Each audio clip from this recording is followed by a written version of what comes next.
Paz do Senhor, boa noite a você que nos acompanha aqui no canal Amor do Calvário, em parceria com o CETEMA, pastor Mauro Alves, com a Assembleia de Deus Ministério Apologético. Seja bem-vindo a mais uma live de estudo, a sétima live ou sétimo episódio da série Seitas, que nós estamos trabalhando toda segunda-feira. E nessa noite nós vamos trabalhar um tema que é muito necessário para a igreja e tenho certeza que muitos até não têm conhecimento desse tema, que é um tema importante, né? O que é o unicismo? É um tema que é pouco falado, muitas pessoas não conhecem, não sabem o que é o unicismo, mas é importante nós, como cristãos, conhecermos o que é o unicismo, quais as suas características, quais os grupos cristãos que trabalham com o unicismo, né? Quando surgiu, o que ele tem a ver com muitas das linhas, muitas igrejas hoje que talvez são unicistas e você não sabe. Então, nessa noite você vai estar tendo a oportunidade de conhecer um pouco mais desse tema, que é um tema de suma importância para a igreja, né? Nós precisamos, nesses últimos dias, estarmos preparados para a volta de Jesus.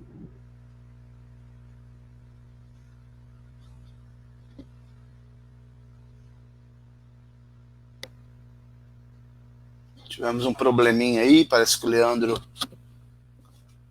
deu uma sumida lá, acho que não sei se caiu a internet dele ou se houve algum bloqueio, mas estamos aqui, né, aguardando para iniciar essa live, convidando os irmãos que possam entrar aí para a gente poder iniciar a live sobre o tema hoje, série Religiões e Seitas, sobre o que é o unicismo, né? Saber, a paz do Senhor. Voltou, pastor. Voltou aí, Leandro? Voltou. Obrigado. Desculpa aí a transtorno, essa internet ela vive oscilando. A gente tem um pouco de dificuldade aqui, mas se Deus quiser, tudo vai dar certo, tá? Suas considerações iniciais, pastor Mauro. Obrigado mais uma vez pela oportunidade de fazermos essa live juntos. Tenho certeza que vai ser bênção, dando a paz do Senhor a Milena e a todos, a Arivaldo, todos aqueles que estão entrando aqui para acompanhar a nossa live. Suas considerações iniciais, por favor, pastor. Que a graça e a paz de nosso Senhor e Salvador Jesus Cristo seja com todos. Estamos chegando aqui, uma oportunidade, né? Privilégio para mim poder participar de mais uma live aqui. E falando um tema, aliás, bem relevante e bem sugestivo para esses dias, né? Um tema também bastante emblemático, e eu acredito que será bastante esclarecedor esse tema, vai trazer luz, né? Lançar luz aí no entendimento de muitas pessoas que vão participar. Até peço para as pessoas irem participando aí e emitindo suas opiniões, fazendo perguntas, para que a gente possa discorrer com a respeito do assunto, bastante propriedade e elucidar, né, algumas coisas que pode pairar na mente das pessoas. Por que nós falamos sobre esse tema, o que é o unicismo, né? E a gente vai deixar bem claro à luz das escrituras também. Eu quero deixar, não vou nem ler aqui, mas eu vou citar um texto, Leandro, na carta do apóstolo Paulo aos Gálatas, que é muito conhecido, né? Capítulo 1, versículos 8 e 9, que diz que se nós mesmos, um anjo do céu, ou nós mesmos, anunciarmos um outro evangelho, seja anátema. Aí ele vai dizer no versículo 9, né? Outra vez vos digo, se anunciarem outro evangelho, seja anátema. Quer dizer, maldito, né? Então, eu deixo esse texto aqui como embasamento para a gente começar a discorrer e a fazer reflexão sobre esse assunto aqui. Amém. Dando a paz do Senhor aí, o pastor Ricardo Correia, lá do Amapá, pastor Mauro, está acompanhando. Maravilha, um abraço, pastor. E Vanilza também, a paz do Senhor. E Arivaldo, que eu já até cumprimentei, Deus abençoe. Então, a gente vai dar início à nossa live dessa noite e vamos tocar em alguns assuntos que vai ser importante, sim, para entendimento, para discorrer esse assunto que é tão importante. De antemão, pastor, quando surgiu o unicismo, muitas pessoas até devem conhecer como sabelianismo, né? Tem muito disso, né? Essa nomenclatura unicismo, ela é uma nomenclatura moderna, né? E, por incrível que pareça, Leandro, o unicismo moderno, infelizmente, ele surgiu do meio pentecostal, né? Infelizmente, um movimento que começou no Canadá, lá depois se espalhou, mas, na verdade, esse conceito de Deus, né? Essa crença, ela é antiga, como você citou aí, vem de Sabélio, né? Sabelianismo, e nós podemos também falar que já foi chamado de modalismo também, né? Modalismo no século IV, o bispo de Esmirna, chamado Fótimo, esse bispo, ele acabou enfatizando, sistematizando, né, essa doutrina, e ele dizia que, na verdade, a trindade, que a Bíblia não usa o termo trindade, né, nós já sabemos disso, mas o conceito de trindade está na Bíblia. A Bíblia, ela sempre vai usar o termo divindade, mas o que Fótimo dizia, é que a trindade, ele reduzia a trindade a simples modos, né, uma única pessoa em Deus, mas com modos diferentes de atuação. E depois que nós começarmos a discorrer aqui, a gente vai perceber que existem algumas sutilezas que são utilizadas pelas seitas para poder trazer uma ideia de que eles também crêem na Trindade, né? Se você perceber, por exemplo, o discurso da Igreja Voz da Verdade, que deveria chamar Voz da Mentira, mas chama Voz da Verdade, eles dizem, não, nós também cremos, só que o conceito deles é unicista. Inclusive, até em algumas músicas que eles cantam, você percebe que o conceito unicista está sendo divulgado, né, está intrínseco às músicas deles. Então, nós vamos ver algumas coisas aqui muito importantes. O termo moderno hoje é unicismo, mas ele vem de modalismo, vem de sabelianismo, de Sabélio, e, na verdade, como eu sempre falo aqui, é a mesma velha heresia, o mesmo velho truque de Satanás, apenas com a roupagem diferente.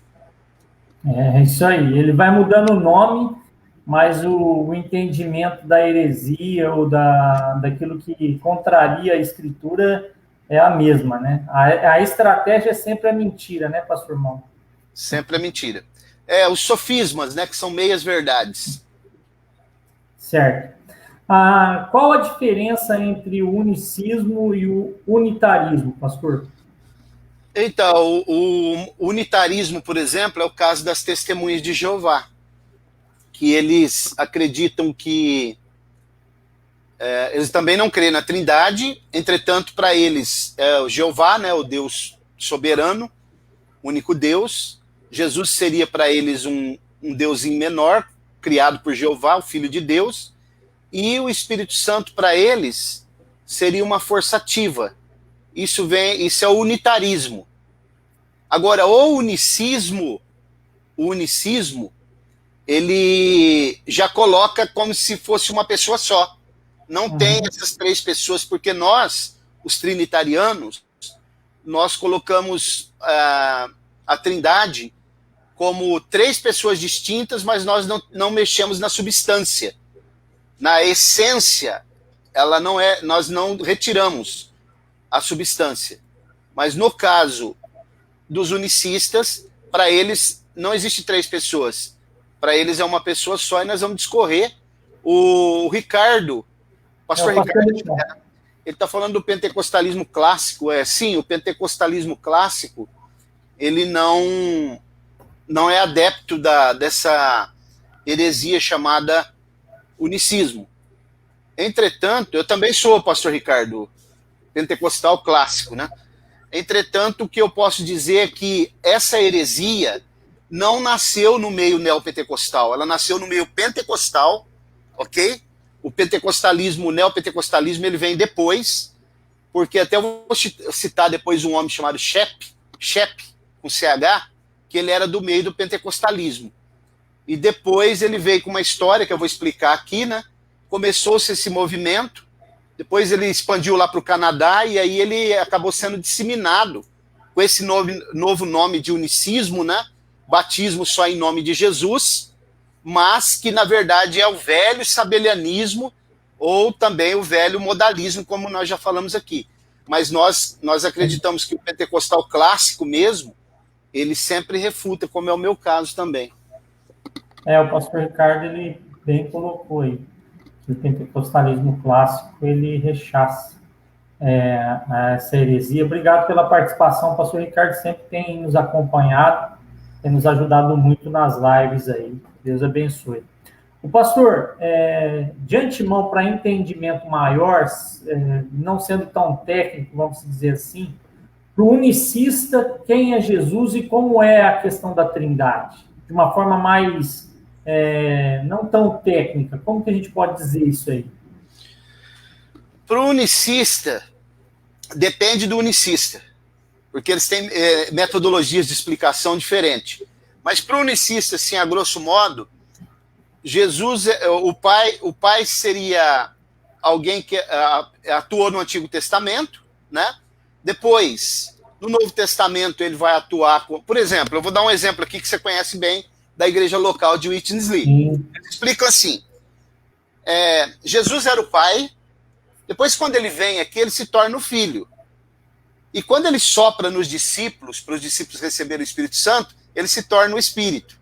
Inclusive, a igreja local, você sabe disso, eles têm uma doutrina que chama o Deus processado, né? O que é o Deus processado? Se você pegar, por exemplo, legumes, colocar no liquidificador e bater, você processou aqueles legumes. Eles mudaram agora o seu estado, que era sólido, para estado líquido. Então, eles dizem que o que existe são mudanças que ocorreram na atuação, né? No modo de agir, no modo operandis de uma única pessoa, que para eles, Jesus, o Pai e o Espírito Santo é uma pessoa só. Eu estou explicando isso aqui de um modo muito simplista, né? Mas é justamente por isso para as pessoas entenderem mesmo, para facilitar o entendimento que as pessoas talvez não tenham, né? Até a igreja local dá o exemplo do chá também, né? Coloca o chá na água. Verdade mesmo. Eu conheço muito bem essa linha, porque estive lá dentro. A questão do unicismo, pastor, qual que é o perigo do unicismo para a vida do cristão? Porque, assim, se ele considera que o Pai, o Filho e o Espírito Santo são uma única pessoa, né? Porque, de modo simplista, seria isso, né? Não são pessoas distintas, não têm personalidades distintas. Qual o perigo do unicismo para o seio cristão nos dias de hoje? O perigo é que ele está, de modo indireto, mexendo no arcabouço ou na estrutura doutrinária da soteriologia, que é a doutrina da salvação. Porque se eu sigo uma doutrina errada, Leandro, e um Deus errado, eu vou para um céu errado também. Com certeza. Então, o que essa doutrina faz é que ela nega o conceito de Atanásio, né? O nosso credo de Atanásio, que foi sistematizado por Atanásio, por Tertuliano também, que a doutrina da Trindade, antes dela ser sistematizada, ela era chamada de labirinto. Depois que Atanásio e Tertuliano eles conseguiram decifrar essa doutrina e sistematizar, então saiu-se do labirinto. E se chegou à conclusão que o plano salvífico é o seguinte: ele é um projeto do Pai, por isso que existe, quando você vai estudar a Trindade, existe a Trindade ontológica, né? E existe a Trindade relativa. O que é isso? A Trindade ontológica é quando você estuda a atuação das três pessoas da Trindade sempre juntas. A Trindade relativa é quando você vê a atuação de cada uma das pessoas da Trindade de modo separado, mas com o mesmo objetivo. Então, o projeto de salvação é do Pai, executado pelo Filho, né, e convencido pelo Espírito Santo. Então, se você coloca tudo como uma mesma pessoa, você está mexendo em toda a estrutura doutrinária da doutrina da salvação. Então, isso é muito sério, é muito grave. É parecido como quando eu digo que Miguel é a mesma pessoa de Jesus, eu estou dizendo que Jesus é uma criatura, e uma criatura não pode salvar outra criatura. Então mexe na doutrina da salvação, na estrutura doutrinária, por isso que nós refutamos, né? Não, bicho, muito claro isso daí. E por que justamente por isso que o unicismo não pode ser considerado uma teologia ortodoxa, pastor? Ou tem outras coisas? Porque por meio desse sistema, dessa heresia, surgem outras coisas também, né? Surgem, inclusive quando... Porque a doutrina bíblica, ela está em harmonia, né? E quando você desconstrói uma estrutura doutrinária, você geralmente se derruba outras doutrinas, porque é como um efeito dominó. Então, por isso que é muito perigoso. O unicismo, então, como tem várias vertentes de unicismo, você pega, por exemplo, a igreja local de Whitney, você vai pegar a teologia deles no que tange a escatologia, é uma salada, né? Você percebe que está totalmente fora. E o conceito unicista, ele deturpa, né, ele deturpa as escrituras, ele deturpa o conceito de batismo, que é a fórmula batismal, que nós vamos falar daqui a pouco, né, que não pode ser mexida. Por que na fórmula batismal não pode ser mexida? Porque se existe uma fórmula de um medicamento, não pode ser mudado. Se é uma fórmula, mudou o remédio. Então a fórmula batismal que Jesus estabeleceu, né, dada por ele, em Mateus ali 28, não pode ser mudada. E o unicismo, ele costuma mudar também a fórmula de batizar, né? Fórmula batismal. Por conta de uma heresia, mexe em todo o alicerce da fé cristã, né? Por conta disso. Sim. Porque aí você pensa assim, né? Vamos se dizer, da maneira escatológica. Jesus vai voltar como pai, como filho, porque eles misturam tudo, faz uma salada, né? Não dá para entender muito sobre isso daí. É um movimento bem complicado. E, pastor Mauro, o que o senhor poderia falar, por exemplo, do movimento Só Jesus, que com certeza é um movimento bem conhecido aí do meio cristão, né? E é um movimento unicista, né? É unicista. Na verdade, como eu disse, são várias linhas unicistas, né? Como o Tabernáculo da Fé, a igreja local de Whitney, que começa com Atmani, mas depois acaba indo para a liderança de Whitney, depois para Dong Yulan, né? E hoje está na liderança do Pedro Dong. Mas o movimento Só Jesus na verdade, ele vem bem mesmo do sabelianismo, né? Que era liberado por Sabélio. Você sabe que Sabélio, Leandro, ele foi um presbítero, né? Na igreja lá no norte da África, lá em Hipona, onde é a atual Argélia hoje. E esse ensino, o que ele consiste? Que Jeová era o mesmo Jesus do Antigo Testamento, né?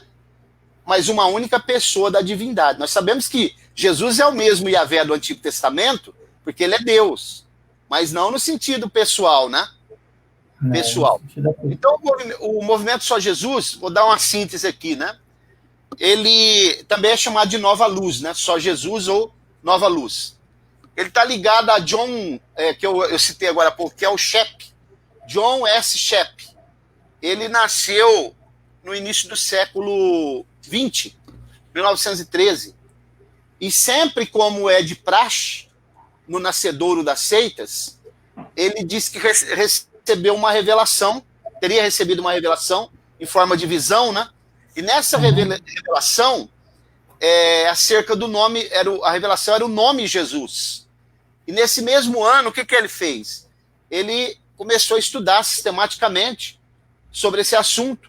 E aí isso levou ele à conclusão de que o verdadeiro batismo deveria ser ministrado em nome de Jesus só. Quer dizer, está mexendo na fórmula batismal. Aí o que acontece, né? Ele leu o texto lá de Atos 2:32, depois nós vamos ler lá, e aí ele disse que então deveria ser batizado em nome de Jesus. E todas as pessoas que já tinham sido batizadas em nome do Pai, e do Filho, e do Espírito Santo, que é muito importante quando alguém for batizar, tem que citar o E, que está lá em Mateus 28, 19. Fazer discípulos de todas as nações, batizando-os em nome do Pai, e do Filho, e do Espírito Santo. Porque se você não fala o E, de um modo muito sutil, você está mudando a fórmula batismal.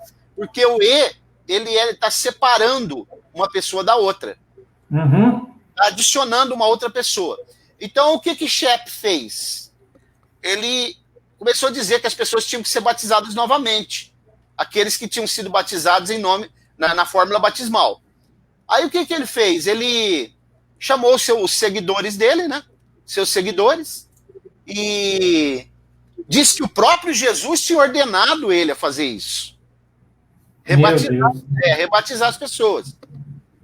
Que as pessoas que tinham sido batizadas em nome do Pai, do Filho e do Espírito Santo precisariam ser rebatizadas. E aí ele começou a propagar esse ensino, né? E chamando as pessoas de Shep, que aí começa a ir a coisa começa a alastrar pelos Estados Unidos, e depois Shep era um pentecostal. E depois já vai para o Canadá e isso daí se estendeu, né? Mas eu quero dar só uma olhada, Leandro, nessa questão na questão que eu acabei de falar dos textos. Tem 3 textos na Bíblia, 4 textos, na verdade, que falam sobre o batismo só em nome de Jesus. Eu queria lá analisar esses 4 textos, a gente lê aqui, se você me permite, para a gente fazer uma avaliação disso daí. Se é para batizar alguém no nome de Jesus mesmo. Vamos ler primeiro o texto que Shep citou aí, que é o Atos 2,38, né? Vamos lá. É até importante que as pessoas que estão participando aí abram sua Bíblia para ver certinho, né? Para a gente poder... Esse texto que o pastor Ricardo colocou aí, né, pastor? Atos 2,38, né? Atos 2,38. Vamos ler. Diz assim, ó. Vou compartilhar aqui para a gente ler junto. Que é importante, né? Diz assim, o versículo 38. Observem com bastante atenção. Pedro então lhe respondeu: arrependei-vos e cada um de vós seja batizado em nome de Jesus Cristo, para a remissão de vossos pecados, e recebereis o dom do Espírito Santo. Primeiro ponto aqui que eu quero ressaltar, quando Pedro está dizendo: arrependei-vos e cada um de vós seja batizados em nome de Jesus Cristo, Pedro não está falando aqui de batismo, de fórmula batismal. Eu vou mostrar por quê daqui a pouco. O que Pedro está falando aqui é de estribar-se na autoridade do nome de Jesus. É como você fala para alguém assim, ô Leandro, faz isso para mim em nome de Jesus.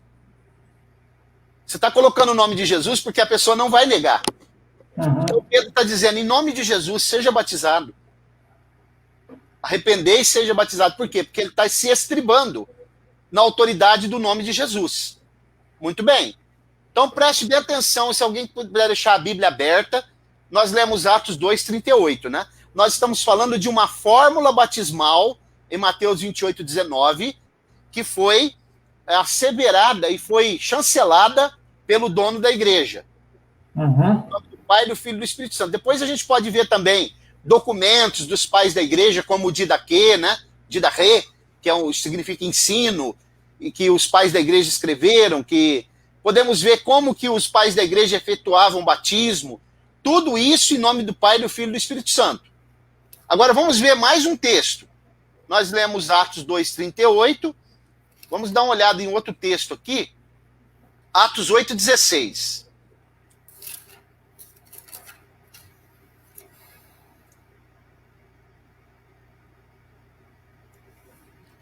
Como eu disse, uma fórmula não pode ser mudada, né?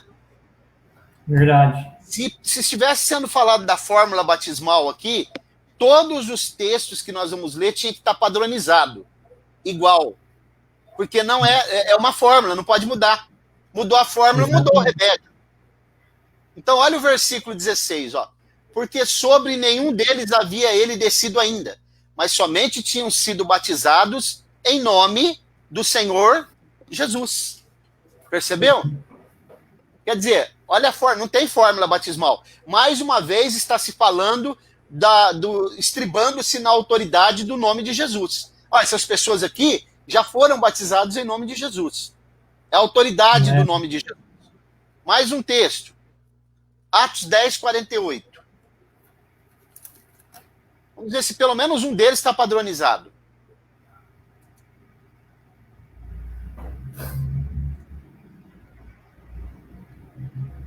Olha o versículo 48. Mandou, pois, que fossem batizados em nome de Jesus Cristo. Então lhe rogaram que ficasse com eles por alguns dias. Lá o primeiro em nome do Senhor Jesus. O outro em nome de Jesus. Aqui em nome de Jesus Cristo. Percebeu como que não está padronizado? Não é fórmula batismal. Mais um texto. Atos capítulo 19, versículo 5.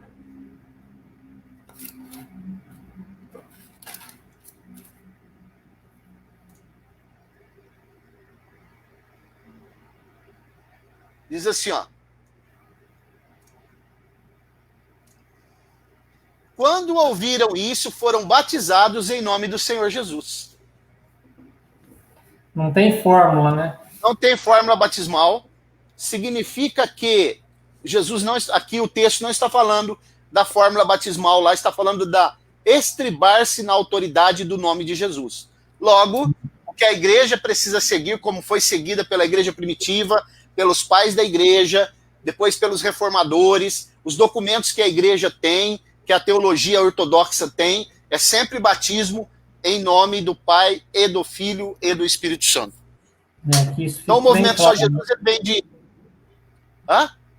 Que fique bem claro isso, que na verdade os textos de Atos só está dizendo assim, ó, você tem que ser batizado em nome de Jesus, né? Só isso. Não está dando a forma batismal, né? Nada disso.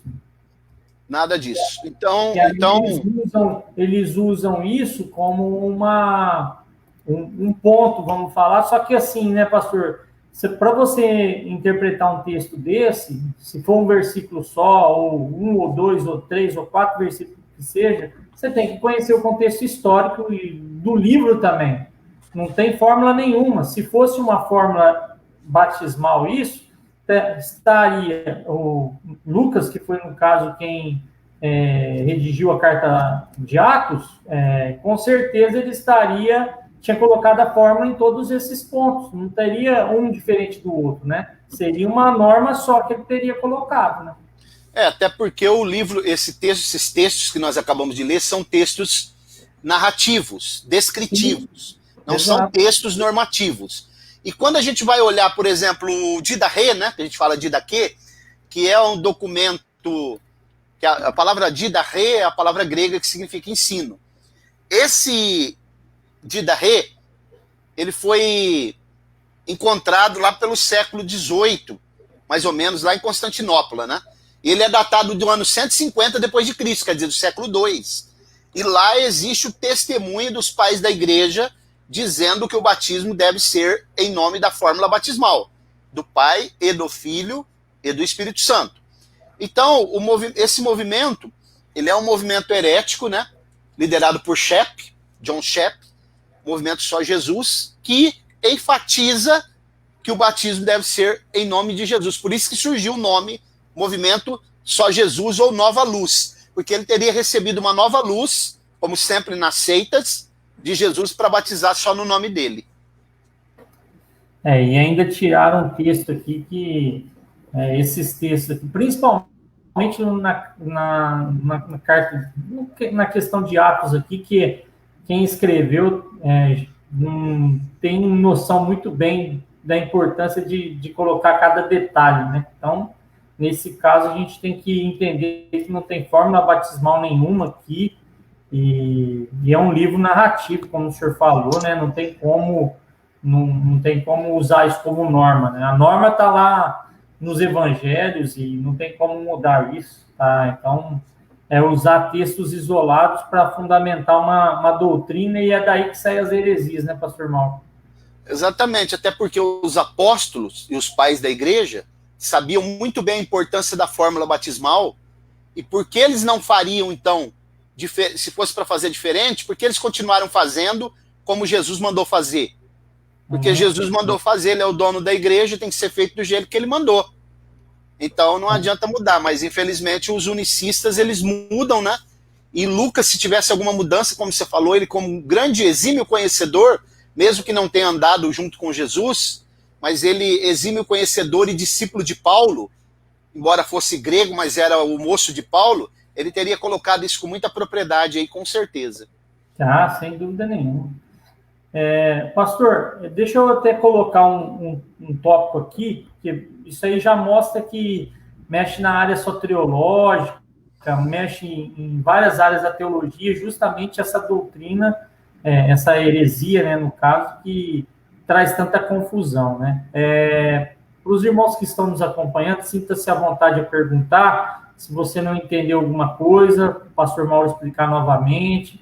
É importante você conhecer essa questão do unicismo justamente para proteger a sua vida de muita coisa, né? De muito ensino errado, falsas doutrinas estão sendo semeadas e a gente se preocupa muito com isso, né? Além da questão do movimento Só Jesus, o Tabernáculo da Fé também é unicista, né, pastor Mauro?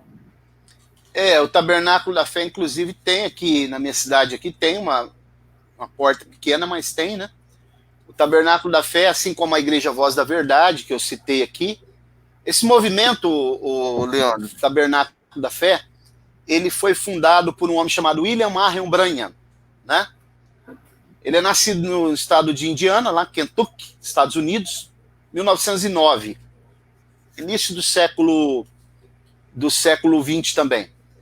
E segundo ele, lá pelo ano 1916, quando ele tinha 7 anos, ele teria tido uma visão. A visão de novo aí. Ó. Observe que o grande nascedor e criador de heresias está fundamentado nisso, né? Os Estados Unidos é o maior país protestante do mundo, mas é o maior importador de heresias também, né? É verdade. De seitas. Então, o que aconteceu com ele, com o Branham, é que ele teria tido uma visão, né? Com 7 anos de idade, e depois foi tendo outras e outras, né? E a mais importante visão dele teria sido em 1946, quando apareceu um anjo para ele, olha aí. Se apareceu um anjo... Parece que a gente já viu esse filme, né? Pois é, por isso que eu li Gálatas 1, 8 e 9.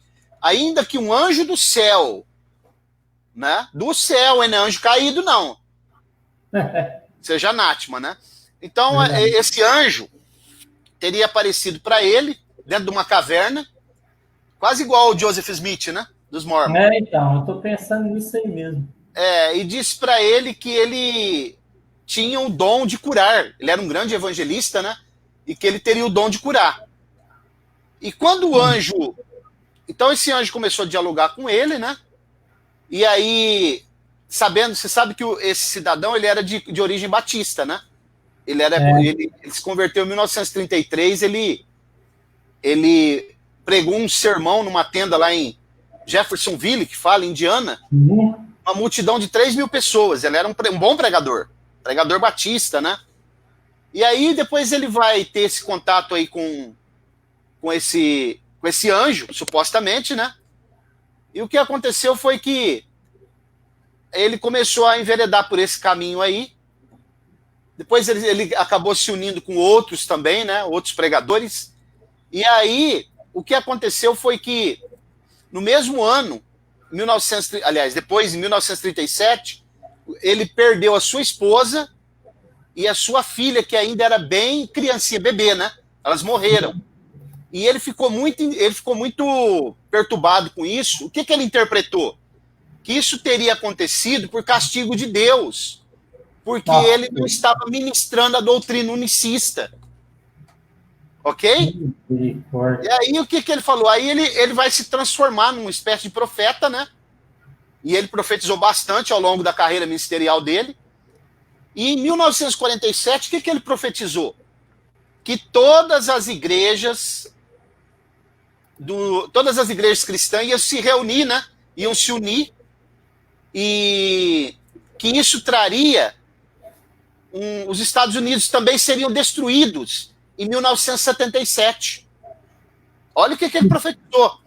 Isso aconteceria através de uma explosão. Os Estados Unidos seria totalmente destruído. Porque ele se considerava, Leandro, por incrível que pareça, o mensageiro do Apocalipse. O último mensageiro do Apocalipse, que é o período de Laodiceia, né? Eles falam que seria ele, o último. Aí, pois bem, aí ele foi seguindo, né? Que eu quero chegar lá. Deixa eu ver se eu lembro o que eu ia falar sobre ele na questão da... Ah, sim, voltou aqui. O ano de 1977, ele é muito emblemático, né? Porque se ele isso ia se cumprir, e como ele seria o último mensageiro do Apocalipse também, o que aconteceu é que no ano de 1965, antes de chegar a dispensação, que ele profetizou para 77, sabe o que aconteceu? Ele acabou sofrendo um acidente. Ele foi atropelado por um motorista embriagado, né, e acabou morrendo, antes da profecia que ele profetizou cumprir, a respeito dele próprio. Falhou, né? Mas, inclusive, se você conversar com os adeptos da Igreja Tabernáculo da Fé, eles costumam carregar uma foto dele com uma auréola de luz na cabeça. Numa das pregações que ele estava fazendo, supostamente apareceu essa auréola na cabeça dele de luz, né? São sinais que a gente não pode considerar, porque milagres e sinais não é sinônimo de aprovação de conduta por parte de Deus. Exatamente. Porque quando a gente olha para o capítulo 7 de Mateus, Jesus vai dizer o seguinte, que alguns vão dizer para ele, mas Senhor, em teu nome, expulsamos demônios, fizemos grandes maravilhas. Maravilha é um dom excepcional, que poucas pessoas têm. Por exemplo, de uma pessoa ter a capacidade de orar por alguém que não tem uma perna, a perna nascer. Esse é o dom extraordinário de maravilha. E eles vão dizer, fizemos muitas maravilhas em teu nome. E aí Jesus vai dizer, eu não vos conheço, apartai-vos de mim. Nunca vos conheci. Então Jesus ensinou a maneira de você conhecer alguém. É através dos frutos, não através desse tipo de milagre. E fruto aí está relacionado com caráter.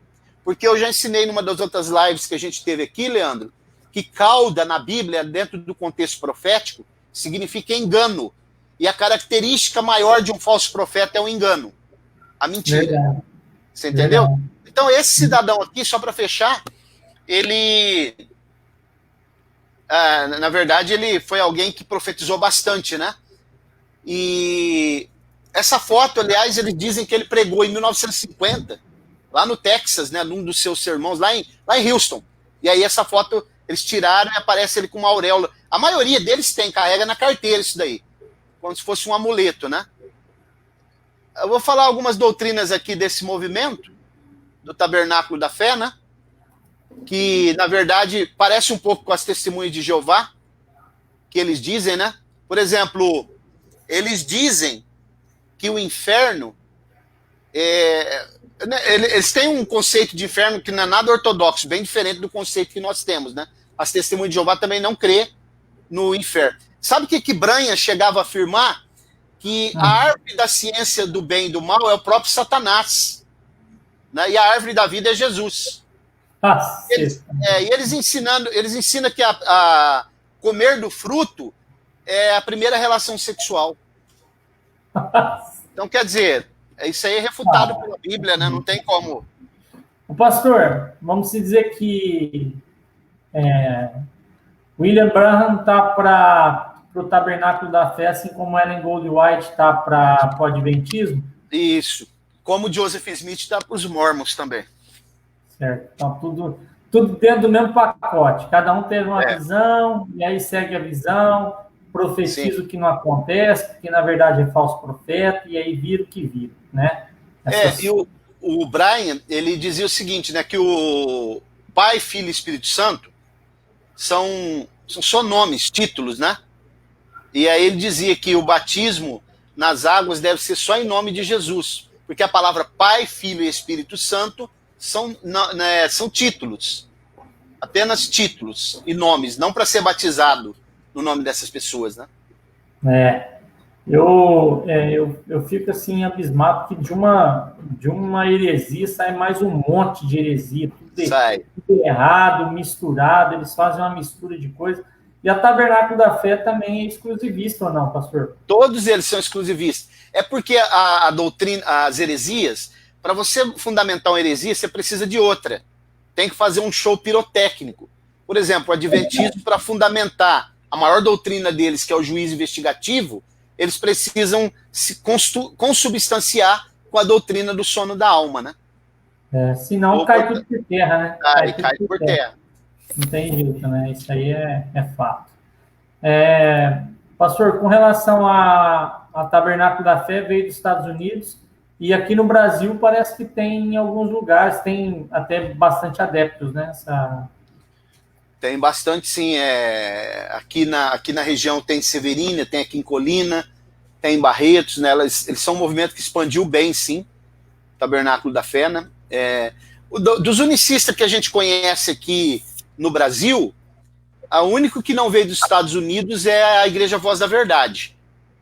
Porque a Voz da Verdade... A igreja local também, pastor irmão. Não, a igreja local vem da China, mas primeiro passou pelos Estados Unidos, né? Veio da China, mas passou pelos Estados Unidos. Agora, no caso da Voz da Verdade, ela nasceu aqui em Santo André, né? Através de um pastor sueco chamado Fued Moisés. Depois passou para os filhos, que tem aquele conjunto famoso, né? Inclusive, nas músicas da Voz da Verdade, tem muitas mensagens subliminares, né? E tem muitas coisas aí tem muitas pessoas que acabam cantando essas músicas por não ter conhecimento, né? Mas o unicismo, ele é... Aí fica aquela pergunta, né, o Leandro? Alguém pergunta, mas o que tem cantar os hinos do Voz da Verdade? Tem algum problema? Aí eu pergunto, uma fonte pode dar 2 tipos de água? Tiago fala sobre isso. Uma água boa e uma água ruim? Aí é que tá, né? Aí é que tá. Eu vou só pegar aqui, eu fiz questão de entrar lá na página do Voz da Verdade e vou colocar aqui no que eles crê, né? Com relação à Trindade. Olha, coloquei aí, é isso aí. Aí, ó. Tá explicado, né, pastor irmão? Tá aí, ó. Porque muitos, uma vez me perguntaram, falaram assim, mas você está falando, mas eles creem no Pai, no Filho e no Espírito Santo. Só que aí a pessoa não lê lá o credo da igreja, né? Não vai lá na página e olha lá, vamos aqui ver o que é que eles creem aqui. Aí tá lá, cremos no único Deus e este Deus é Pai, Filho e Espírito Santo. Ou seja, eles tratam como uma pessoa só, né? Leandro, quero mandar um abraço aí para os irmãos todos, né? Para minha esposa, irmã Roberta, que está também, para a irmã Eliene, para o irmão presbítero Marcos, Marcos Silva, lá da cidade de São Joaquim da Barra, todos os irmãos. E isso é importante, Leandro, que você falou, porque eu conheço um casal de cantores evangélicos, são meus amigos, e já conheço eles há muitos anos, eles são muito fãs do Voz da Verdade. E todas as vezes que eu tive a oportunidade de ter um debate com eles, um diálogo com eles, eu sempre pontuei que a Voz da Verdade é uma seita. E eles não aceitam isso daí. Eles dizem, o mouse caiu aqui, eles dizem o seguinte, não, aí eu falei, pera um pouquinho, quer dizer que todos os apologistas, todos aqueles que estudaram, livros que foram escritos, todo o material que foi sistematizado, vocês não consideram isso?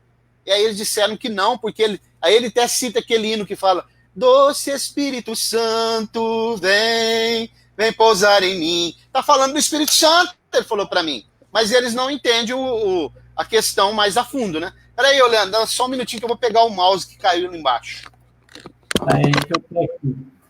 Acho que é importante a gente entender esse processo de entendimento com relação ao unicismo, justamente porque ele fere uma das doutrinas, de um dos alicerces básicos da doutrina da Trindade. Quando se tira a realidade da Trindade, das 3 pessoas, né, da personalidade do Pai, do Filho e do Espírito Santo, a gente acaba vendo essas pessoas tirarem a realidade do que é, quem é Deus, né? Quem é Deus. Então, quando se faz ou se toma uma decisão dessa, ou se faz uma heresia dessa, essa heresia é fundamentada nesses tipos de visões, justamente porque eles tiram a autoridade da Escritura Sagrada.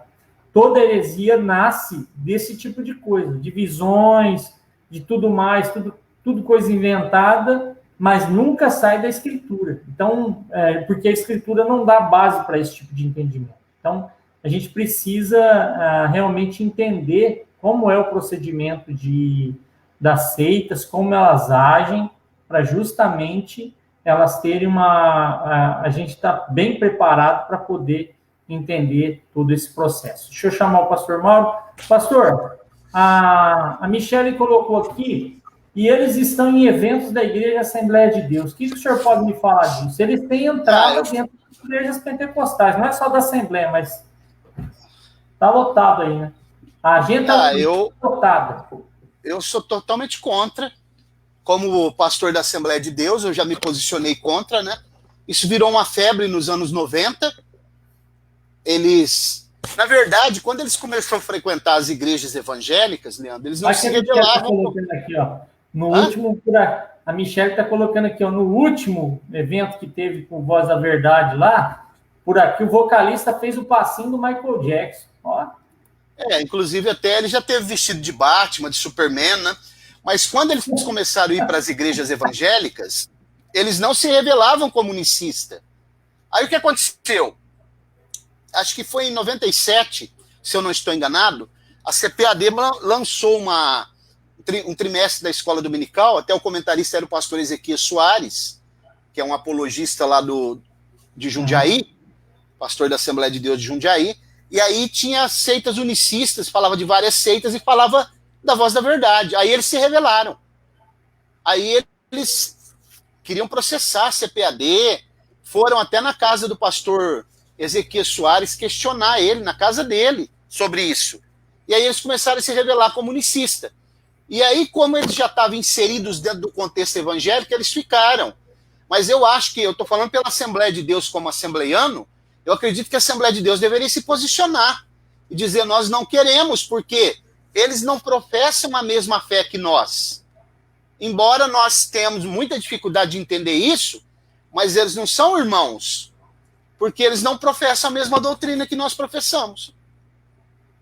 Isso aí é uma coisa muito séria, né? E eles têm realmente entrada muito fácil dentro das igrejas.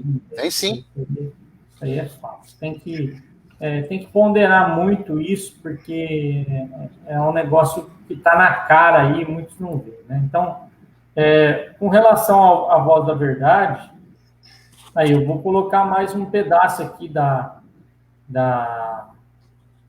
ó, aqui, ó, tá vendo? Eu vou colocar aqui para poder vocês também, pessoal, aí conhecer, né, como é que é. Aí mais um pedaço aí, pastor Mauro, eu vou colocar aí, o senhor pode até falar sobre isso daí, ó. Aí, ó.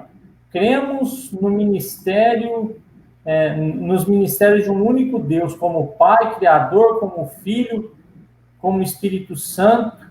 Combatemos a ideia de que existem três deuses distintos, um ao lado do outro, conversando entre si. Isso é triteísmo, e a Bíblia fala num só Deus, o Deus de Israel. Tá vendo como é que é o negócio? O negócio engana. Se a pessoa não conhecer a doutrina ortodoxa, a teologia ortodoxa, ela é enganada por esse tipo de assunto aqui, ó. Aí, ó, tá aí, ó. Inclusive, eu refuto isso que ele está falando, que nós somos triteístas, né? Porque nós somos monoteístas, nós cremos no único Deus, mas nós não separamos a essência, a substância, porque nós sabemos que Jesus, ele emana do Pai, né? Mas são três pessoas distintas. É igual, tem uma frase muito interessante do John Wesley, né? Que ele diz o seguinte: é como uma vela, três velas dentro de um local, de um quarto. Ela tem três velas acesas, mas emite uma luz só. Verdade. Então, é mais ou menos isso. Para explicar, é como uma base. Vamos pegar uma base onde você coloca 3 microfones. A base é uma só, mas tem 3 locais de colocar microfone, só para ilustrar, né? Então, nós não somos triteístas. Quem interpreta a palavra Elohim do hebraico, lá que é uma palavra plural, como três deuses, são os mormons. Né? Exatamente. O pastor, é até interessante o senhor falar isso, mas porque se Jesus fosse o Pai, né, vamos dizer assim, Jesus está orando para ele mesmo, quando ele ora o Pai Nosso, está orando para ele mesmo, lá em João 16, 17 ali, está orando para ele mesmo? Como é que faz um negócio desse? Quando ele diz... João 10, 31, né? Ele fala que Deus e o Pai somos um, ele já confunde tudo, já fala que é um só, e aí? Somos um, né? Somos. Então, somos. Percebeu? Plural. Então, e aí quando você, por exemplo, Jesus está entregando o espírito dele no Getsemane, na cruz, que ele disse, em tuas mãos entrego o meu espírito. Olha, Jesus está brincando, então ele está entregando na mão de quem? E olha a trindade relativa também, né? Quando Jesus está no Getsemane, que ele fala assim, se for possível, passa de mim esse cálice, todavia, seja feita a tua vontade, não a minha, é volição isso daqui, é trindade relativa, quer dizer, a vontade dele, humana, era uma, agora a vontade de Deus é outra, quer dizer, duas pessoas distintas. Exatamente. Eu acho volição, né? Fica mais do que claro que isso daí é heresia, né? Totalmente fora da realidade bíblica. Porque se for assim, então tá tudo de brincadeira, porque pegam textos isolados, né, e transformam numa heresia e enganam um monte de gente. E o problema maior que eu vejo nisso, pastor, não é somente não conhecer a questão mais teológica, mais técnica, mas eu creio que todos nós, como cristãos, nós precisamos examinar aquilo que vem até a nossa mão, né? Para saber se aquilo mesmo tem base, se realmente é bíblico, se não é, né? Porque senão você vai acreditando em tudo e não vai lá ver a essência. Deixa eu ver se esse grupo realmente é um grupo cristão ou um grupo pseudo-cristão, que se diz cristão, mas não é. Por exemplo, o caso da igreja local mesmo, que tantos falam, é irmão, mas você vê que não tem base bíblica para isso. Ensina outra coisa, outra linha, pode ser qualquer coisa, menos igreja. Então, se tem exclusivismo, se tem bases erradas, fundamentos errados, como é que a gente vai falar que está dentro da linha bíblica? Quer dizer, não tem como isso, né? Até porque o cristianismo hoje, a igreja contemporânea, ela é uma igreja muito eclética. As pessoas são muito ecléticos. Né? Eles pegam um pouco de cada coisa ali, eles acham que não tem... Esse casal que eu te falei que são amigos meus, ele falou para mim, mas por que Deus está preocupado com isso, rapaz? Você acha que Deus vai se preocupar com isso? Eu falei, claro que ele se preocupa. Ele se preocupa com a ortodoxia da palavra dele. Ah, mas Deus não está preocupado com isso, é importante a gente ser irmão, tá tudo junto. Quer dizer, isso é um passo para o ecumenismo também, né? Daqui a pouco eu estou junto, de braço dado com o povo católico, professando a mesma fé, daqui a pouco com os espíritas, com os budistas, e assim por diante. Tem um outro movimento que nasceu no Brasil também, Leandro, em 1987, lá em Curitiba, foi citado ele foi criado por Ivo, um homem chama Ivo Santos Camargo, que é as Testemunhas de Yehoshua. Inclusive, eles têm um conhecimento muito apurado do hebraico. Eles estudam muito o hebraico, né? Se não ficar esperto, eles enganam, viu, pastor Mal? Tá cheio de você enganado para esse grupo aí. Se você não conhecer, inclusive até um dia o meu sobrinho, que é pastor, estava sendo apertado por eles. E aí eu precisei dar até umas orientações para o meu sobrinho. Mas o que eles dizem? Eles utilizam muito o texto hebraico, o tetragrama. Você sabe que o tetragrama, na verdade, o tetragrama ele é um nome impronunciável do hebraico, né? Ele é impronunciável. Aí se utiliza muito a palavra Adonai, que na verdade Adonai significa Senhor, né? E a palavra Adoni, meu Senhor. Então, geralmente quando é Adonai está se referindo ao pai, quando é Adoni está se referindo ao filho. Mas aí o que eles... Porque a palavra Adonai, ela é muito utilizado. O tetragrama, ele é impronunciável. O que eles fazem? eles dizem que o nome Yehoshua, que nós sabemos que Jesus chama, o nome de Jesus é Yeshua. A palavra Jesus é uma transliteração do hebraico para o português. Nós sabemos disso. E aí eles dizem assim, que nome pessoal não se traduz. E eles têm razão, mas pode ser transliterado. Por exemplo, o nome Paulo. Nos Estados Unidos a gente é Paul. Lá na Itália é Paolo. Se você pegar na Espanha é Pablo. E assim por diante, né? Então é transliteração, e eles não aceitam isso. Eles têm algumas crenças bem estranhas, né? Meio parecido com as características das seitas mesmo. São exclusivistas, né? Eles dizem também que quem inventou, mais uma vez, que as Testemunhas de Jeová falam, quem inventou a doutrina da Trindade seria o diabo, né? Que o nome de Jesus também é uma aberração. Eles dizem que o nome de Jesus, Jesus Cristo, é o número 666, a besta do Apocalipse. Meu Deus, aonde nós vamos parar nisso, hein? Pois é, eles falam isso, né? E aí, o que eles dizem também? Isso aqui é uma coisa que eu fico até nervoso quando eu escuto, Leandro. Esse dia uma pessoa mandou para mim um maçom falando da Bíblia. Aí ela falou assim, tô em dúvida, crente, hein? Tô em dúvida porque eu não sabia que os maçons estudavam a Bíblia tão a fundo. Ele falando que Constantino deturpou a Bíblia, que Constantino que pegou os 4 evangelhos e colocou na Bíblia. Falei, isso aí é uma aberração. E eles também dizem que não tem Bíblia confiável. Porque a Bíblia, o Novo Testamento para eles dizem que teria sido escrito em aramaico, não em grego, como nós cremos. E aí eles dizem o seguinte, que a mais confiável é a Peshita. A Peshita é uma Bíblia, uma versão siríaca.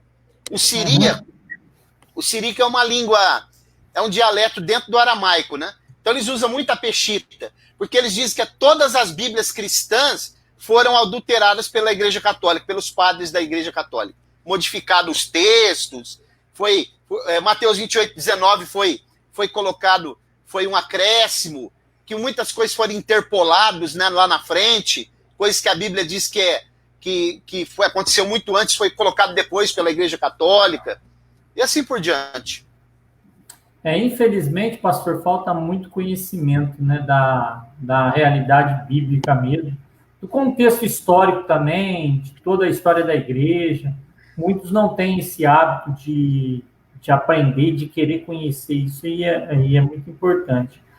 Até a gente falando agora, né, de sempre que você for ouvir alguma coisa, conhecer algum cantor, algum pregador, procura saber, vai lá no Cremos, lá da página dele, lá no Instagram, onde for, para você saber quem que é. Eu estava lendo um artigo agora há poucos dias, que Vitorino Silva, quando compunha um hino, o saudoso Vitorino Silva, né, quando compunha um hino lá, ele compunha um hino, mas antes dele lançar aquele louvor, aquela melodia, ele enviava aquela letra, né, para o saudoso pastor Antônio Gilberto, um dos grandes teólogos desse país, né, um homem totalmente usado por Deus, para que o Antônio Gilberto certificasse, visse se realmente aquilo ali que ele escreveu, aquela letra, era completamente bíblica, né? Se aquilo ali tinha todos os princípios que está na Escritura. Olha o cuidado de Vitorino Silva, né, de lançar alguma coisa que não estivesse dentro da palavra, né?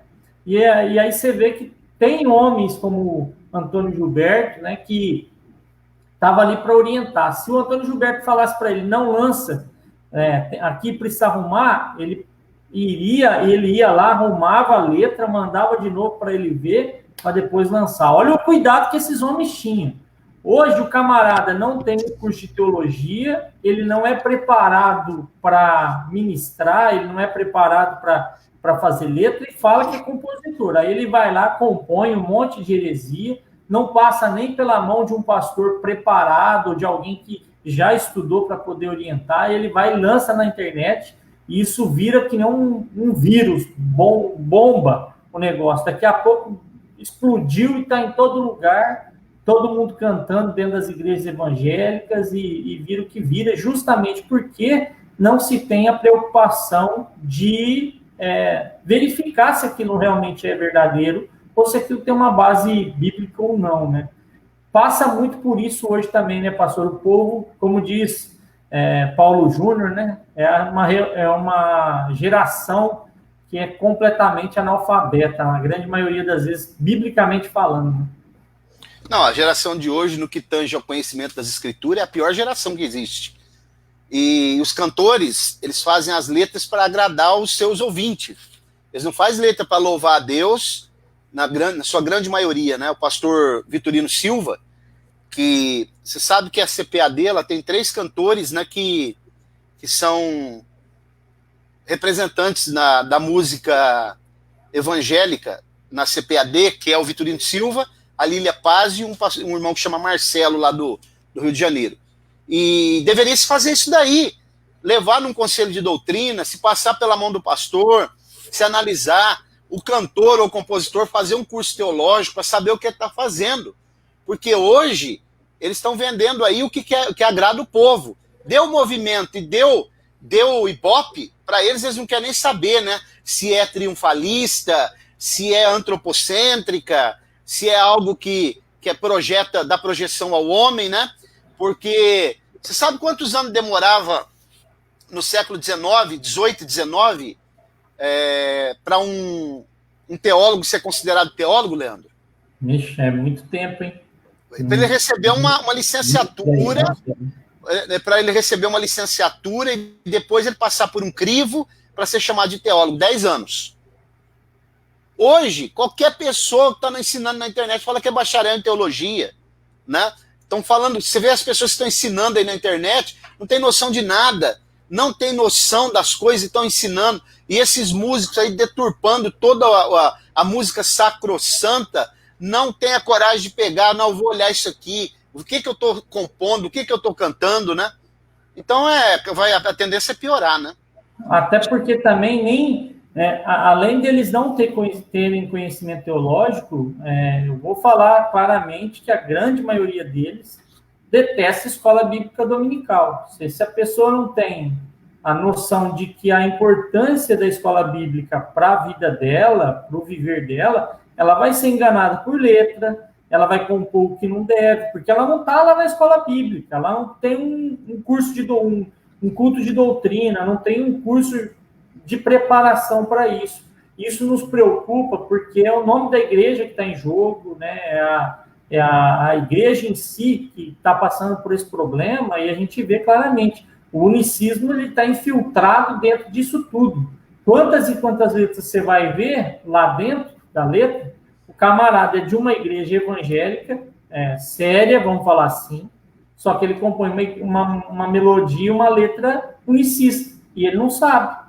Ele não sabe porque ele não procura saber e porque o pastor também não quer orientar, né? Talvez é famoso e tudo mais, fala, não vou nem mexer, deixa ele quietinho, ele não vai mexer em nada. Mas você vai ver a letra totalmente unicista. Infelizmente, né, pastor? Esses testemunhos de Yehoshua também, só para lembrar, eles são sabatistas, viu? Eles guardam o sábado também. Voltando a essa questão, Leandro, nós estamos vivendo um analfabetismo tão grande, bíblica, teologicamente, histórico, né? Que dá dando medo. Você vê cada louvor aí que não dá nem para ser chamado de louvor, né? E você sabe que um dia eu fui cooperar numa igreja, uns anos atrás eu fui cooperar numa igreja na cidade de Herculândia. Eu fui com a igreja que eu era pastor, a gente foi com ônibus, eu era pastor na cidade de Rinópolis, e tinha um pregador de lá, na cidade de Martinópolis, que é próximo lá. Aí ele foi começar a pregar, ele já tinha pregado na sexta. Aí ele foi pregar no sábado, né? A gente tava com a igreja, tinha várias caravanas lá, a igreja de Herculândia é muito grande. Sabe o que ele fez, Leandro? Ele não leu a Bíblia para pregar. Ele pegou a Bíblia e falou assim, eu vou começar a pregar aqui o que eu já preguei ontem. Não leu a Bíblia, começou, tem fogo ali, fogo na galeria, fogo não sei aonde, fogo lá em cima, fogo embaixo, fogo lá fora, fogo no altar, fogo no sapato, fogo na água. E aí o povo começou já, e vai, parece que começou aquele emocionalismo, e aí os irmãos olharam para mim, né? A igreja que estava me acompanhando, e ficamos na nossa. O camarada, ele pode fazer fogo descer do céu mesmo. Se você não lê a Bíblia para pregar, eu reprovo ele. E aí começou com aquele movimento, e quando terminou o culto, ele estava vazio, né? Aí tem um irmão lá de Herculândia, ele me chamou, falou, pastor Mauro, vem cá um pouquinho. Eu fiquei te observando, ele falou, durante a pregação. Você e a igreja que você é pastor, parabéns, viu? A sua igreja é uma igreja que frequenta escola dominical, porque enquanto o povo estava caindo no emocionalismo do pregador, sem ler a Bíblia, você estava quieto, observando. Parabéns, a sua igreja é ensinada. Então, se os cantores e os pregadores frequentassem a escola dominical, como você está falando, e aí, para fechar ainda, Leandro, passou um tempo, esse pregador ele era de Martinópolis, né? Passou um tempo, eu recebi um convite para pregar em Martinópolis, na igreja dele. Eu fui. Na verdade, era um outro amigo meu que estava agendado, mas como o tema era sobre Daniel, ele falou para mim, você não pode pregar no meu lugar numa igreja lá em Martinópolis, não? Porque o tema é Daniel e eu tô meio assim de falar desse tema, você não pode ir, não? Não, eu vou. Aí ele falou, vou ligar pro pastor. Aí eu fui. Quando chegou lá, eu preguei, tudo terminou, o pastor falou, vamos comer uma pizza ali, né? Quando nós sentamos na mesa, eu lembrei do pregador, porque eu não vi ele lá. Aí eu perguntei pro pastor, tem um pregador aqui na igreja do senhor assim, assim, assim? Sabe o que o pastor falou para mim, Leandro? Tem sim, mas ele não frequenta escola dominical não, viu? Aí sem eu perguntar nada, eu só perguntei se ele congregava lá. Aí o pastor falou, mas por que o senhor está perguntando? Aí eu expliquei para ele, falou, não, por isso que antes do senhor falar alguma coisa, eu já falei que ele não frequentava escola dominical. Tá explicado, né? Para pregar esse tanto de heresia aí, o camarada não lê o texto bíblico para pregar, além de não pregar nada com nada, né? Quando lê só um papai de versículo lá fora de contexto, não entra no contexto histórico, bíblico, nada. É por aí que vai. A Michelle está colocando que isso por aqui é muito comum, pastor Mauro, a Michelle está falando. E aí o Marcos, presbítero Marcos, está colocando coreografias e danças na Assembleia de Deus, que falam sobre isso. Aí, pastor Mauro, mais uma opção. É para falar? Eu acho que não precisa nem falar, né? Não, para mim isso daí são modismos que começaram lá em Camboriú, me permita falar, né? E depois veio se estendendo para cá. Abraço, Tércio. E sou contra. Isso aí são coisas que apenas trazem movimento corporal na igreja, mais nada. E o apóstolo Paulo diz que o movimento físico, né, o exercício físico, não serve para quase nada, para pouco ou para nada. E eu acredito que se for um grupo de gestos de pessoas mudas, eu até posso aceitar, porque ele, através da expressão, ele está adorando a Deus, né? Porque ele não fala.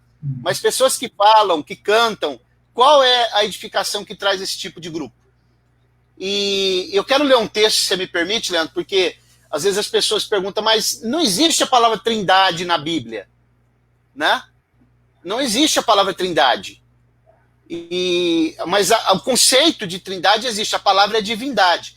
Mas eu vou mostrar uma coisa para vocês aqui, ó, num texto que eu quero ler, no capítulo 17 dos Atos dos Apóstolos.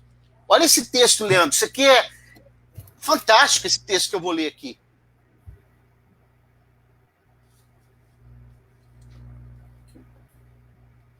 No capítulo 17... O versículo 29, pastor Armando? Eu vou ler o 29, eu vou compartilhar ele aqui, porque ele é fantástico, esse texto.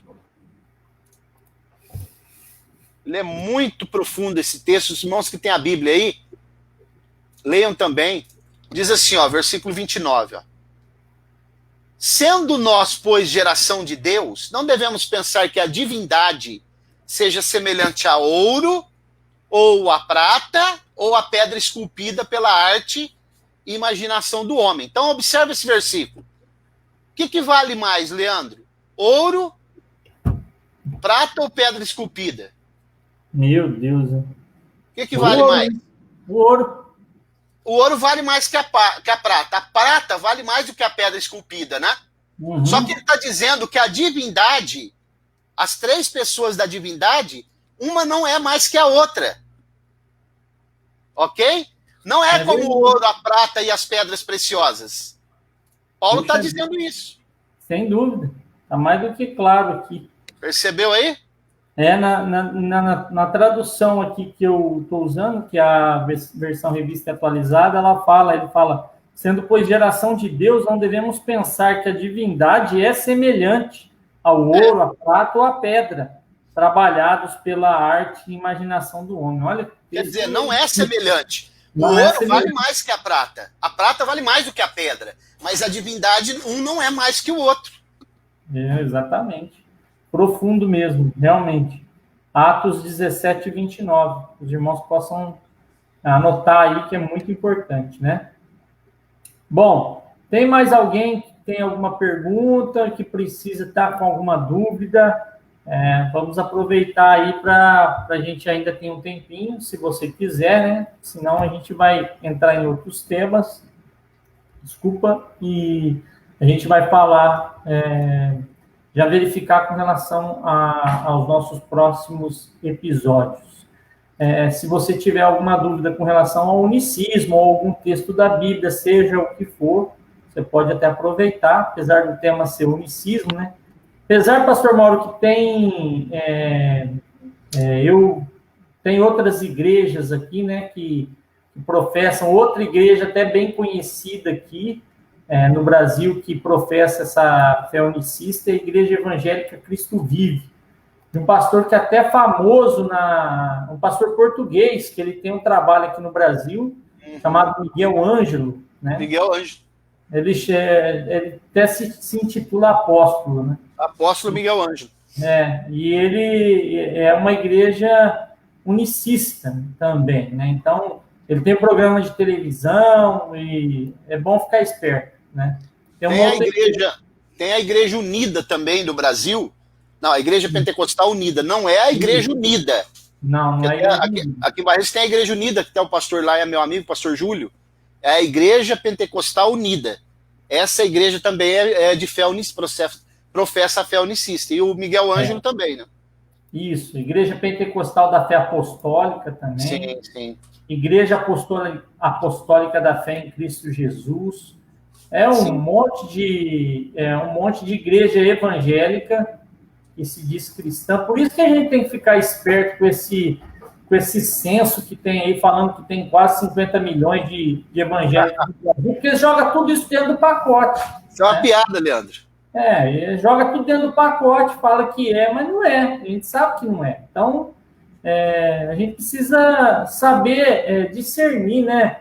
O que acontece muitas vezes, o pastor Mauro, é que está faltando realmente o dom de discernimento de espírito, né? Entender o processo, o que está acontecendo. E nós estamos numa situação, numa geração onde tudo é muito, eles colocam como relativo, que não pode falar e tal. E aí, como é que faz? E aí que se a Bíblia falar não, é não. E a gente tem que seguir o que a Bíblia fala, né? Independente do pensamento filosófico, o pensamento que o homem natural tem, né? Vamos dizer assim. Então, a gente tem que ser esperto. É o politicamente correto, né? E uma coisa que você falou aí que me chama muita atenção é que se nós temos aproximadamente 50 milhões de evangélicos no país, e esse país nunca foi tão corrupto, porque quando você vai estudar a história dos avivamentos, você percebe que aonde teve avivamentos, que predominou avivamento, as coisas mudaram na sociedade, né? Por exemplo, século XVIII, estava acontecendo algo muito parecido com hoje.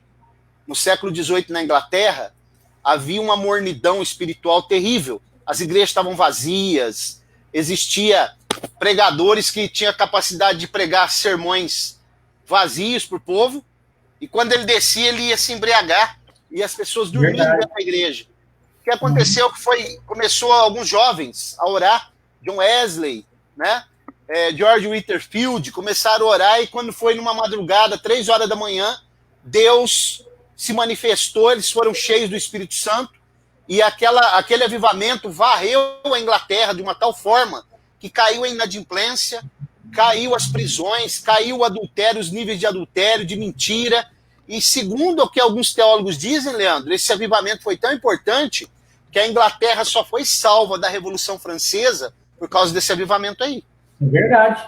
Aconteceu em 1904 também, o avivamento do País de Gales, com Evan Roberts, a mesma coisa.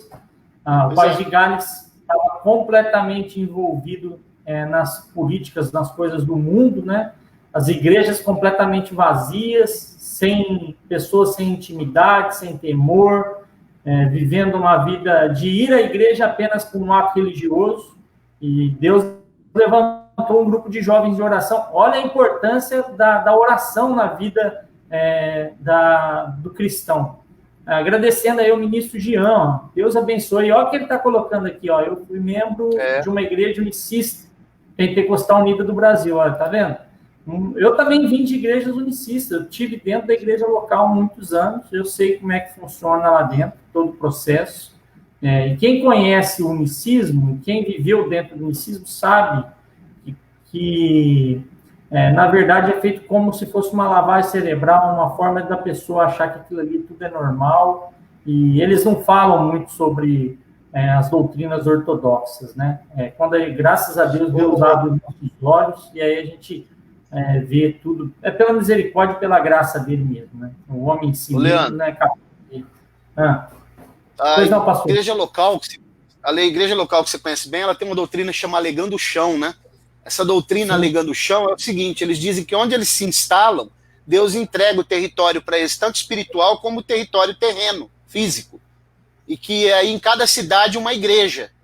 E aí eles dizem o seguinte, não, nós até consideramos os irmãos, mas só que o território está entregue para nós, Alegando o Chão, né? E o irmão Marco, lá que é o presbítero Marco, lá da cidade de São Joaquim, ele está colocando ainda sobre a questão das coreografias, né? Aqui em São Joaquim tem Ministério de Coreografias e Dançam. Falam que Miriam dançou. É aquela coisa, né? Eu posso pegar a Bíblia e eu posso falar o que eu quiser. Se eu pegar o salmista, por exemplo, isolado, fragmentado, eu posso dizer que não existe Deus. Porque lá o salmista diz assim, não há Deus. Mas quem está falando, você vai ler o contexto, é o ímpio. Diz o ímpio, não há Deus. Você pega textos isolados da Bíblia, você faz o que você quiser. Pegando o contexto de Miriam dançando dentro de uma cultura totalmente diferente da nossa, uma cultura oriental, né, totalmente diferente, existem abismos culturais, linguísticos, tradições dentro do judaísmo que estão anos-luz distantes de nós, e às vezes a gente pega alguma coisa. É tal negócio, irmão Marcos, as pessoas fazem isso, mas não querem guardar o sábado, né? O Tércio está aí, ele sabe. Para dançar, Miriam dançou. Mas está escrito que tem que guardar o sábado e a pessoa não, isso aqui é para Israel. Por quê? Porque aí eles vão ver o contexto, né? Mas quando a coisa é conveniente para eles, aí não, Miriam dançou, né? A verdade é essa.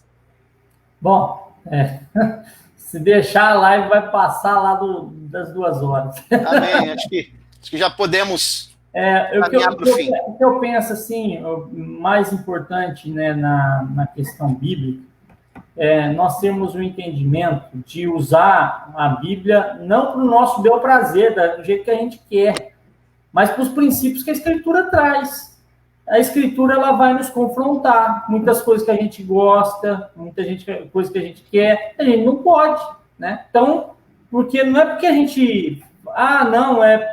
mas a Bíblia fala, minha regra de fé não é a Bíblia, então eu tenho que crer no que a Bíblia manda fazer. E outra, são coisas diferentes, e tem realidade de formação de culto. Lá em Coríntios, mesmo mostra como deve ser um culto cristão, né? Miriam dançou, verdade, mas ela não estava no culto, né, pastor? Tem essa também. Tem uma série de coisas, né, Leandro? As pessoas usam a Bíblia para... Irmãos, eu acho que na maioria do pensamento em si, na realidade que a gente precisa trazer, é que as pessoas precisam ler e conhecer mais a Bíblia. Essa que é a verdade.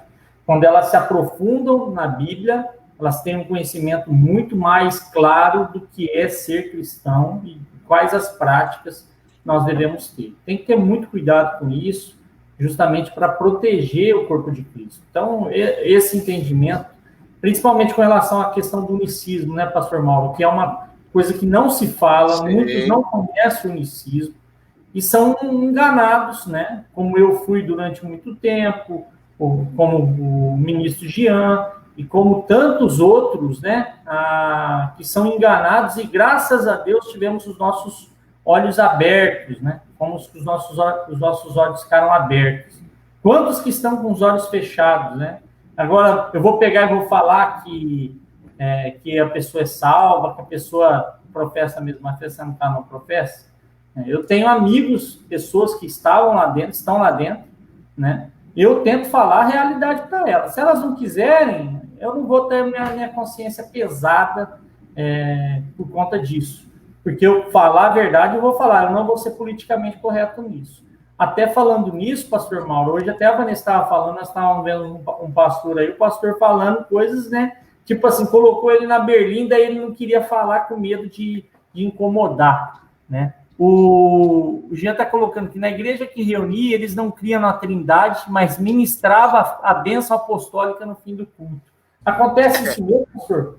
Acontece, mas é o tal negócio, é aquela coisa subliminar, aquela coisa sutil, né? É uma sutileza isso daí. Porque parece que ele quer, igual o hino da Voz da Verdade, aí. Doce Espírito Santo. Quer dizer, ele crê no Espírito Santo. Só que o conceito, a essência do que eles pregam é muito diferente da teologia ortodoxa, né? Eles dão a bênção apostólica também, mas, todavia, com o conceito de que não são 3 pessoas. Tá certo. Bom, se não tiver mais alguém que tem dúvida, alguma coisa, obrigado, Vinícius, já pela bênção aí de estar compartilhando com a gente, Deus abençoe.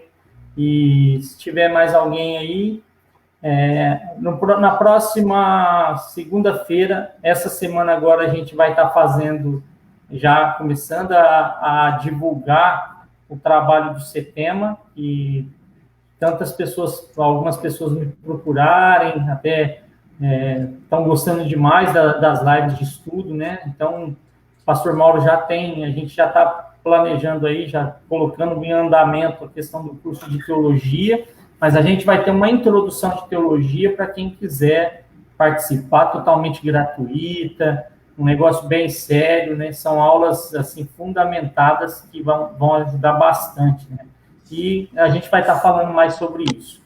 Eu vou estar preparando um sorteio para a próxima semana, para a gente poder fazer um sorteio aí, para poder também incentivar os irmãos que estão nos seguindo toda segunda-feira nas lives de estudo. Que bênção que tem sido essas lives, né? E de antemão agradecer o pastor Mauro aí mais uma vez. Amém. Vamos continuar fazendo, tem mais algumas lives ainda dessa linha de apologética, né, de seitas, e depois a gente vai entrar mais a fundo em outros assuntos relacionados à escritura, assuntos pontuais, também vamos falar um pouco de escatologia. Falar disso, você pode, toda sexta-feira, 20h, o pastor Mauro está fazendo lives com o pastor lá de São Joaquim pastor Fábio, lá de São Joaquim da Barra. É uma bênção, aula de escatologia bíblica profunda, né? Então, se você tem interesse, entra lá, segue a página do pastor Mauro, e você vai ter mais informações lá. Eu também tenho postado lá no store do Amor do Calvário, falando dessas lives aí de sexta-feira, que fala somente sobre escatologia bíblica, tempo do milênio, anticristo, grande tribulação, já passou por tudo isso, as taças e por aí vai. Eu tenho certeza que se você entrar, você vai ser abençoado, né? Que com certeza vai ser bênção. O presbítero Marcos está colocando, sempre que sou convidado, sempre que passo aquilo que tenho aprendido com os nossos pastores. O senhor pastor Mauro é um deles. Amém. Amém. E pastor, graças a Deus, isso é importante. Bom, irmãos, agradecer mais uma vez a sua presença, pedir para o pastor Mauro trazer suas considerações finais e também orar para que nós tenhamos uma semana na presença do Senhor aí, uma semana abençoada. Vamos orar, um abraço a todos os irmãos, o irmão Marcos lá de São Joaquim, Deus abençoe. E amanhã nós vamos falar às 20h, amanhã não, sexta-feira, né, na aula de escatologia, sobre a batalha de Gog e Magog. Os irmãos podem acessar lá pelo Facebook, vai ser uma benção. Eu quero agradecer ao Leandro também, né, e todos os irmãos, e orar, e pedir que o Senhor continue nos dando direção e saúde, paz e graça para a gente trabalhar para a expansão do reino de Deus. Amém. Vamos orar, então. Soberano e eterno Deus, no nome do teu amado Filho Jesus, nós te agradecemos por esse momento e por essa oportunidade que o Senhor preparou para nós ministrarmos e falarmos acerca de assuntos da tua palavra. Que o Senhor continue nos fortalecendo, nos dando direção, saúde, graça, entendimento, perseverança para buscarmos mais e mais das Escrituras. Abençoa a família de cada irmão que participou, a família do Leandro. Dá-nos uma noite tranquila e de paz. Abençoa minha casa também, minha esposa, minhas filhas. Fica conosco, Senhor. Abençoa a igreja, sob meus cuidados, e nos prepara uma nova oportunidade para estarmos juntos. É no nome de Jesus que nós oramos e agradecemos. Amém. Amém. Senhor Mauro, obrigado mais uma vez. Deus abençoe. Vamos nos falando. E na segunda-feira nós estamos juntos aí para a próxima live. Abraço. Deus abençoe. Tchau, tchau. Deus abençoe. A você que acompanhou essa live aqui, hoje cantando o plano e tudo, eu agradeço muito, irmão, cada um de vocês. Muito obrigado pela companhia, pela força que vocês têm dado.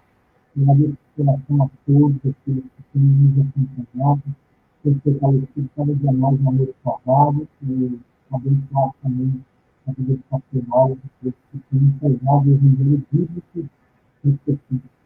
Nosso abraço, nosso agradecimento, e muito sucesso.